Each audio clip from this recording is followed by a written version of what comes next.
আসসালামু আলাইকুম। সবাই কেমন আছেন? তাপসী ফ্যামিলি ব্লগ থেকে সবাইকে স্বাগতম। প্রতিদিনের মতো আজও নতুন আরেকটি ব্লগ ভিডিও নিয়ে আপনাদের মাঝে হাজির হলাম। সকালে একটা পরোটা বানিয়ে নিলাম আর দুধ চা দিয়ে সকালে নাস্তাটা সেরে নিব। এর ভিতরে আপনাদের ভাইয়া কিছু মাছ নিয়ে আসছে। এই মাছগুলা ছোট মাছ নিয়ে আসছে। ছোট মাছগুলা অফ ক্যামেরায় কেটে নিয়েছি। এখন আমি ধুয়ে নিব, পরিষ্কার করে ধুয়ে। ছোটো মাছে কিন্তু প্রচুর ময়লা পানি থাকে, যত ধুবো ততই ময়লা পানি। যে পর্যন্ত পরিষ্কার পানি না বের হয় সে পর্যন্ত মনে হয় ধোয়া তৃপ্তি আসে না।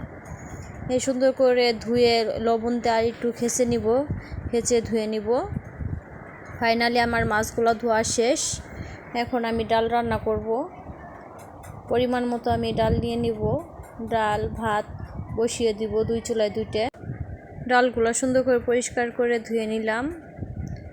ধুয়ে পরিষ্কার করে তারপরে চুলায় বসিয়ে দিলাম। এদিক দিয়ে আমি ভাতটা বসিয়ে দিব। ভাতটা বসায় দেওয়ার জন্য আমি হাঁড়িতে পানি দিয়ে চুলায় বসিয়ে দিয়েছি। ফাইনালি আমার চাল ধোয়া শেষে গরম পানিতে আমি চাউলগুলো উঠিয়ে দিলাম। এদিক দিয়ে ডালটা আমার ফুটে উঠেছে। ডালটা মধ্যে পেঁয়াজ কাঁচামরিচ পরিমাণ মতো লবণ হলুদ দিয়ে দিয়েছি। এই দিক দিয়ে আমার ভাতটা হয়ে গেছে। ভাতটা আমি মাড়কালিয়ে নিব, তারপরে ডালে বাগার দিব। ভাতটা ফুটে গেছে। অফ ক্যামেরা আমি ভাতটা মাড়কালিয়ে নিলাম। এখন ডালে ফোড়ন দিব, জিরা দিয়ে দিলাম, তেজপাতা, তারপরে পেঁয়াজ আর রসুন দিয়ে ডালটা আমি বাগার দিয়ে নিচ্ছি।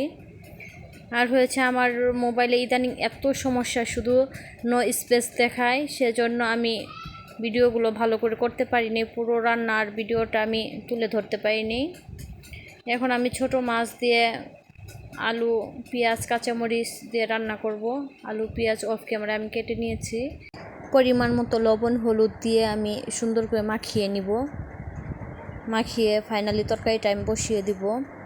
আর আপুরা ভাইয়ারা যে যেখান থেকে আমার ভিডিওটা দেখা শুরু করেছেন, একটা লাইক দিতে ভুলে গেছেন, তারা অবশ্যই একটা লাইক দিয়ে পুরো ভিডিওটা দেখবেন। আমার ভিডিওর কোনো অংশে যদি বেশি ভালো লেগে থাকে তাহলে সাবস্ক্রাইব করে আমার পাশে থেকে যাবেন। আর বেল আইকনে চাপ দিলে প্রতিটা ভিডিওর নোটিফিকেশন পেয়ে যাবেন। ফাইনালি আমার রান্না বাড়া শেষ। আর অফ ক্যামেরায় আমি দুপুরে খাওয়া দাওয়া সেরে নিয়েছি। আর সবাই ভালো থাকবেন, সুস্থ থাকবেন, আর আমার পরিবারের জন্য দোয়া করবেন। আল্লাহ হাফেজ। আসসালামু আলাইকুম।